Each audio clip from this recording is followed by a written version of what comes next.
podcast. Bring your friends! And the other thing that I wanted to touch upon, which I think is really interesting, is these trips that these linemen are doing to other countries. Can you tell me a little bit about that? We're talking about offline. Sure. Yeah, this is the it's our national association. It's called the National Rural Electric Cooperative Association. They're based that's a in mouthful. Yeah, we call it NRECA. It's a little easier. They have an international program, and for years, this goes back to about the time I was born, in the early 60s. They started sending linemen to developing countries that don't have electricity.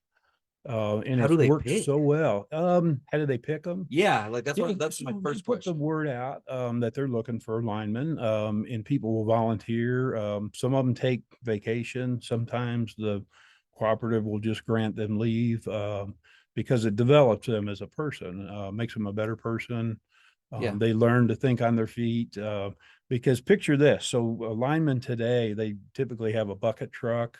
They can get up high in the bucket truck. They've got another truck called a digger derrick that drills the holes for the poles and lifts them up and puts them in the ground. They've got all this equipment, hydraulic equipment, cordless drills, all the things that modern society has. You have a plethora of tools at your disposal that probably, I would say 15 years ago, 20 years ago, you didn't have. Yeah.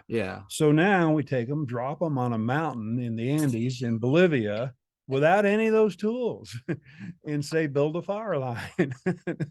And they do it the old fashioned way. Are you sure that you guys aren't trying to train people to be operators or something like that? Now here's the case. This is the interesting thing. Exercise. So this is the interesting thing. Let's say we have a big ice storm or a flood or something, and you can't get those trucks into the fields.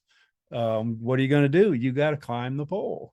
You got to pick the pole up and carry it in where it needs to go. So these are good skills to have, and they're things that the lineman schools still teach.